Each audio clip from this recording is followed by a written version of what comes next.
Hello बच्चों, let's read the question and the question says that an electric bulb is rated at 220 volt and 100 watt. What is its resistance? ठीक है, इस question में हमसे क्या क्या दिया हुआ है? हमें दिया हुआ है कि पोटेंशियल डिफरेंस कितना है 220 वोल्ट और उसका पावर कितना है 100 वाट और हमसे किसकी वैल्यू पूछ रहा है? हमसे पूछ रहा है रेजिस्टेंस का। तो सबसे पहले की कॉन्सेप्ट क्या है? Definition of power. पावर के लिए क्या लिख सकते हैं?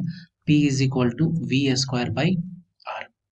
ठीक है, या फिर पावर बराबर V इंटू आई भी लिखा जाता है। ठीक है, तो हमें यहाँ पे किसका यूज करना पड़ेगा, क्योंकि हमें वोल्टेज दिया हुआ है और पावर दिया हुआ है, रेसिस्टेंस का वैल्यू पूछ रहा है। ठीक है, इस क्वेश्चन को अब हम लोग सॉल्व करते हैं। तो ये क्या दिया हुआ है? V का वैल्यू दिया हुआ है क्वेश्चन में 220 वोल्ट और पावर क्या दिया हुआ है? पावर दिया हुआ है 100 वाट। ठीक है, तो यहाँ से हम लोग रेसिस्टेंस के लिए क्या लिख सकते हैं?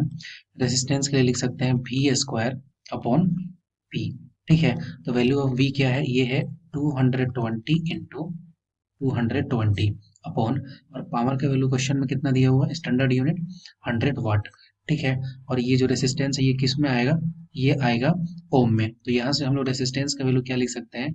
जीरो और जीरो इससे कैंसिल हो गया, तो 22 इंटू 22 ओम। तो यहाँ से रेसिस्टेंस का वैल्यू आ गया 484 ओम। तो रेसिस्टेंस इस सर्किट का कितना हो गया?